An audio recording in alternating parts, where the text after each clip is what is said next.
What's going on, everyone, and thank you so much for tuning in to the year-end wrap-up 2014 edition here on Fold's Music Reviews.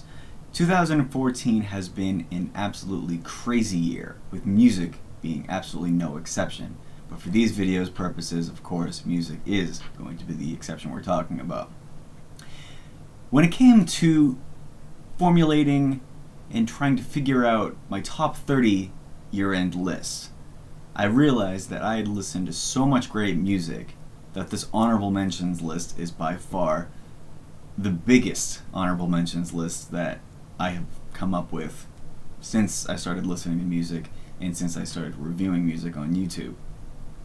For this video's purposes, I wanted to solely focus on 5 personal favorites, not necessarily albums that were the best of the year or were the best of the honorable mentions, but things that resonated with me on such a personal level that I had to include it, I had to talk about it, but not necessarily the best of the best. For the honorable mentions, it's going to be a very, very long list, which I will include in the description box alphabetically for those who are interested in seeing what I thought were the best honorable mentions from 2014. If you don't see anything that you thought would be on there, it's either I just didn't like it or I just didn't hear it yet. There's a lot of albums that completely went by, I'm sure, and I'm going to kick myself later for it, but for this purpose, these are just things that I enjoyed and things that I heard all the way through from front to back 2014, and I open the floor for your discussions in the comment section below. Please stay tuned for the top 30 following this honorable mention / personal favorites video coming your way soon. But for right now in this video, I'm going to be talking about the 5 personal favorites of mine 2014. Let's get that started right now. And to kick off the list of personal favorites here on my honorable mentions list is going to be a collaboration of 2 amazing guitar players who I happened to see live on this accompanying tour, even before the album came out. It was Eric Johnson and Mike Stern's eclectic. 2 guitar players coming from 2 very different musical backgrounds. We got the Texas Tone King Eric Johnson with his kind of country, rock, and blues influence, teaming up with Mike Stern with his more jazz fusion aspect of playing and songwriting. We got an album which has a lot of sporadic ideas, some songs from Eric Johnson's past, and a lot of new stuff too. Some ideas from Eric, some ideas from Mike, coming together in a way where some of the solo ideas were a little bit more of an improvisation, some of them were cut in the moment, more sporadic. Something that holds this album back though, being cut live, some of the ideas sporadic, they're gonna have some mistakes. I feel like some of the ideas really knew where they were going, but just kind of flubbed their way through sometimes. For being a studio recording, I feel like some of these ideas could have been corrected and maybe should have been further developed. But the fact that they had the ideas to just kind of keep those flubs in there, I think was kind of a righteous thing to do. Just kind of rolling with it and creating something with really not too many preconceived ideas, it seemed. I think that what they were able to do was very remarkable, and even though some of the songs had some pieced together intros that seemed a little bit forced, this is a very enjoyable album for me, and one that if they're going to do this again, I hope to hear something a little bit more further developed next time, but nonetheless one that really resonated with me on a personal level quite heavily. Moving on is going to be more of a modern band, more of a progressive type feel. This is going to be Anathema with Distant Satellites.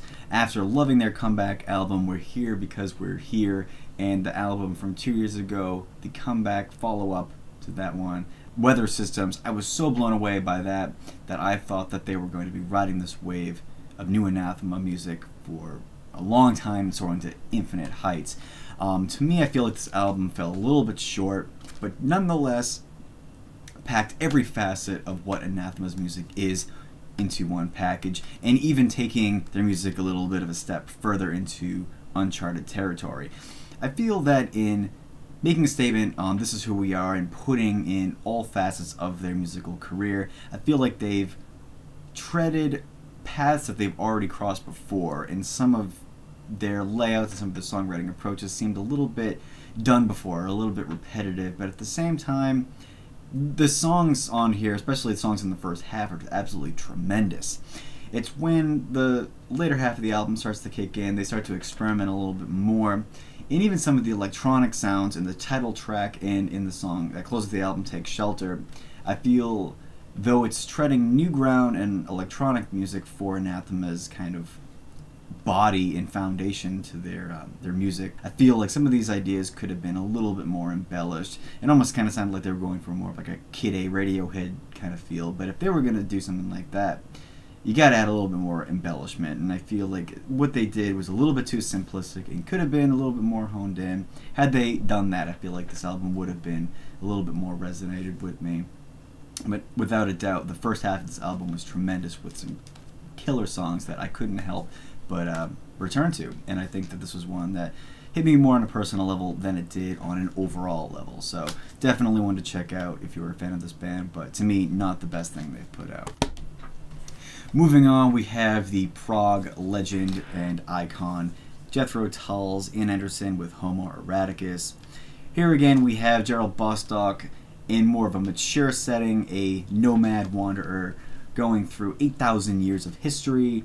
We have Ian Anderson writing in more of the classic Jethro Tull sound, and some of this music sounds more like classic Jethro Tull than classic Jethro Tull did when they moved into the early 80s out of their more progressive rock heyday. And that to me was my favorite Jethro Tull era from the early 70s to late 1970s. And I think that energy and songwriting was definitely captured very, very well on this, even though it was done in kind of a modern day setting with different members. The layout of this album was done in 3 parts with some smaller songs in between.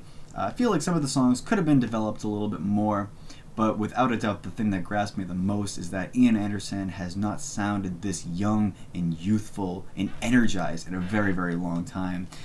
It just kind of made me chuckle in the fact that it just doesn't seem like this guy is willing to quit. He kind of just seems like an ageless wonder at this point. Even though the energy and execution is a little bit weaker, Ian Anderson proves that he's never too old for rock and roll, and definitely released one of the best albums of his career, in my opinion, with Homo Eroticus.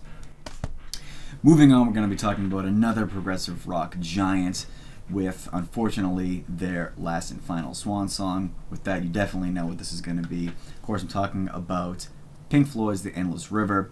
This was one that a lot of controversy was arised from just the idea of it existing in the first place. Kind of pissed a lot of people off. And I really love what Nick and David were able to do with working with such a limited framework. And I feel that Nick and David knew more so probably than any other member of this band where these songs were going to go. Even though Richard was not in the room with them, I feel like these songs probably could have only existed in this way.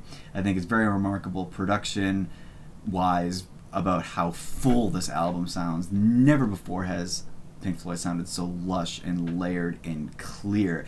In the fact that they're using old 20-year-old recordings as the base and foundation for these tracks, I think it's absolutely remarkable how clear and how big and lush these songs sound.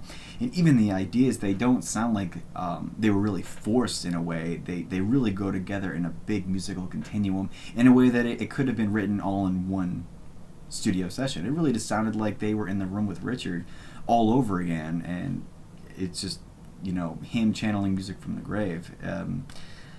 I don't know. To me, I feel this is not the strongest Pink Floyd album, but to me, one of the most impressive instrumental Pink Floyd albums. I think that David almost outplayed Richard on this album, but not quite. But I just loved hearing how this came together, and I think it's absolutely remarkable what they were able to do. And the fact that I'm buying a brand new Pink Floyd album in my lifetime, to me, was also very big on a personal level for me. And to kind of close off this personal favorites list, we have something that is a little bit more modern, but is more of an EP of experimental sorts. One that I was very happy that came out, but one that kind of went back and forth for me in terms of liking it. This was the Periphery Clear EP. Now, over the last few years, Periphery's lineup changes have become more diverse and more varied. And this is something that EP was kind of embracing and kind of celebrating. Coming from all different musical styles and different musical backgrounds, they all kind of have this certain influence to bring to the table. And that's what Misha and the boys did with this. They basically created a 7-song album, I believe it is, with an overture leading into one song written by each band member. And the awesome part of this is that you can really tell who each member was that wrote these songs. A lot of these have a lot of variation, which I think is great, but some of these ideas I'm happy were not on albums of the past. I'm happy that it exists in an experimental EP, because some of these ideas are cool to hear, but I don't think they should ever really do them again. But hearing the influence and what they could have done had they had complete control was an experience to hear, and one that I'm happy came out. But it's one of those things where I kind of like it 50-50. And listening to the full thing definitely gives it a bigger scope, but listening to the tracks individually I don't think has the same power, although some of the tracks I think are absolutely unbelievable on this. Yeah, so this concludes my personal favorites list of 2014, and I open the floor once again to ask you what your personal favorites were from this year. What did you think of this video? What do you look forward to seeing on my top 30 list if you want to anticipate what might be on there? Please discuss in the comments what you think of my honorable mentions and this personal list, and I will see you in the top 30 with Volume 1, numbers 30 through 16. And I will see you in that video. Take care, everyone.